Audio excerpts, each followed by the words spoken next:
ciidamada dowladda federaalka ee Itoobiya ayaa sheegay in guulo waaweyn ka gaareen dagaalkii ka socday gobol dhanka waqooyi ee dalka Itoobiya ee u dhaxeeyay ciidamada dowladda federaalka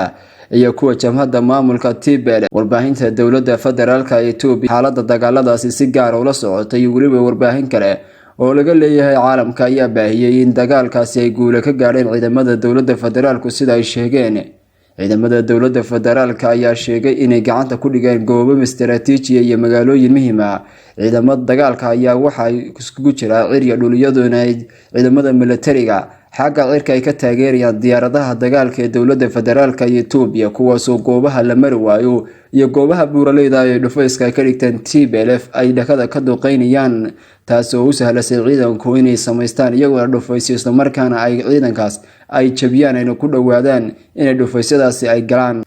magaalada lagu magacaabo Alamata waa magaalo u dhow isla markaana marin muhiim ah Tigrayga balse gelinkii dambe shalay ay gacantooda ka baxday iyadoona la sheegay inay 170 kiiloomitir wax u dhow ay u jirto caasimadda Maqale ee waqtigan ciidamada dowladda federaalku ay ku wajahan afar jihaya. ciidamada dowladda federaalka Itoobiya waxay kaga wajahan yihiin xarunta Maqale ee ismaamulka TPLF xarunta waqtigan u ah. dagaalka ayaa muddo wuxuu ka socday deegaanka shalay la qabsaday buuraleyda u dhow iyadoona dhowr iyo 10 maalmood la soo dhaafay ciidamada dowladda federaalka Itoobiya ay ka gudbi waayeen aag ay shalay qabsadeen iyadoona sheegay inuu buuraley iyo waliba sidoo kale goobo istiraatiiji oo muhiim ah oo ciidamadaasi Tigrayga TPLF ay saldhigteen ilkaasna ay kaga soo ganayeen rasaas noocyada kala duwan ciidamada dowladda. balse diyaaradaha dagaalka oo Maqale iyo waliba sidoo kale shalay ka bilaabay Alamata ka bilaabay dagaalka duqeynta xagga cirka ayaa u sahlay inay jabiyaan jamhadda TPLF sida ay sheegeen. marka dhulkaasi sawir guud laga bixiyo ama muuqaalkiisa guud laga warramo magaalada Alamata oo u jirta 170 kiiloomitir wax gaaraya xarunta Maqale ayaa deegaanada u dhaxeeya waxay yihiin deegaan bannaan ciidamada wax caqabad ah kala kulmeen. haddii seeba waxa la sheegay haddii ay ciidamada Tigrayga ay halkaasi ka dhistaan ayna ka qotaan dhufaysyo in ciidanka ay jab ku tahay. ciidamada huwanta ay iskugu jira kuwa dowladda federaalka Itoobiya iyo waliba sidoo kale ciidamada Marya Calasta ay xarada ayaa iskarabsanaya iyagoona doonaya inay si degdeg ah gacanta ugu dhigaan xarunta Maqale balse ciidamada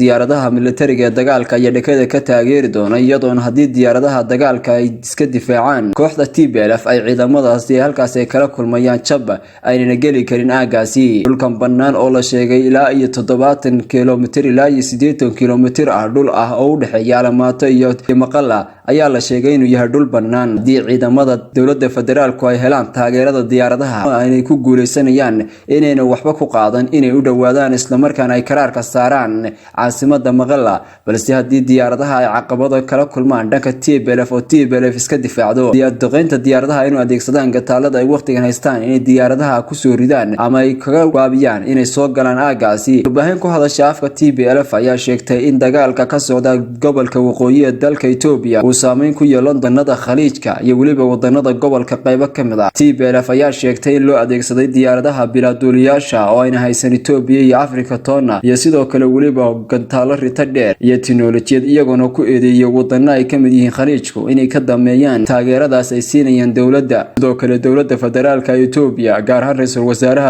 wasaaraha Itoobiya ay ku eedeeyeen inuu waqtigan wada xasuuq aan kala reeb lahayn oo muhiim oo istiraatiiji ah oo isla markaana saldhigyo muhiim ugu yaaleen. TPLF ayaa ku mitidaysa si ayna farahooda uga bixin xarunta magaalada Maqale waxaana la sheegay haddii Maqale ay farahooda ka baxdo inay u dhamaato isla markaana howlgalkooda la soo afjaray. ra'iisul wasaaraha dalka Itoobiya Dr. Abiy Ahmed ayaa ka dhagaaday baaq uga yimid caalamka midowga Afrika iyo waliba sidoo kale qaramada midoobay isagoona gebi ahaanba ka dhagaaday inuu u hoggaansamo xaqqa caalamka ka soo yeeraya. madaxda Afrika ayaa is abaabulay baaq u diray wasaaraha Itoobiya. ra'iisul wasaaraha Itoobiya ayaa gebi ahaanba ka dhagaaday baaqaasi. dhanka kale waxaa soo baxaya khilaaf u dhaxeeya Suudaan iyo sidoo kale waliba Itoobiya ayaa markii dagaalku ka bilowday gobolka Tigrayga dhanka waqooyi waxay u dirtay baaqa inay dowladda Suudaan ay ka taageerto dhanka amniga isla markaana ay xuduudda xidhato ayna wax gurmada u Tigrayga. dowladaha Soomaaliya, Kenya, Eritrea iyo waliba sidoo kale Djibouti iyo Suudaan iyo kuwa kale geeska Afrika ayaa waxay ka codsatay dowladda Itoobiya haddii ay u soo baxsadaan dhankooda iyo dalalkooda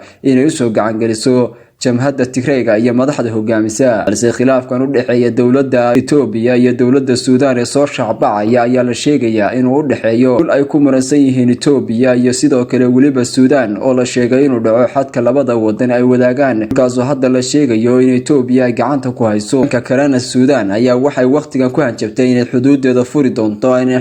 xidhi doonin ana dalka Suudaan ku soo taliyaha ugu sareeya ciidamada Masar iyadoo laga baqayo inay ciidamada Tigreega ama jamhadda TPLF ay gurmad ka helaan dhanka xuduudka Suudaan isla markaana dowladda Masar ay dagaalka halkaas ka soo gasho Masar ayaa in badan waxay raadinaysay chance ay kaga soo qayb gasho dagaalka iyo sidoo kale sidii Itoobiya u carqaladeyn lahayd waxaana la sheegay in waqtiga faragelin aad u ballaaran ay ku hayso Itoobiya gudaheeda kala dhanka galbeed iyo waliba sidoo kale gobolka iyo xidhanka waqooyiga dagaalku ka socdo waliba waxa socda dhoolatuska ay wada sameynayaan dowladaha Suudaan iyo sidoo kale waliba Masar kaasoo la sheegay in 26 bishan ay ku jirno soo afbeeri doono hase haatee Tigreega ayaa waqtigan waxa moodaysa inay helayaan taageero iyagoo rajo weyn ka qaba dhanka Suudaan iyo waliba sidoo kale dhanka Masar khasaare loo geystay kaabayaasha dhaqaale ay leeyihiin Tigreega sida biyo-xidhanka Tikasa iyo waliba sidoo kale warshada sokor loo yaqaano Walakate iyadoona waqtigan dowladda federaalka Itoobiya diyaaradaha duqeynayaan xarumaha saldhigyada iyo waliba kaabayaasha dhaqaale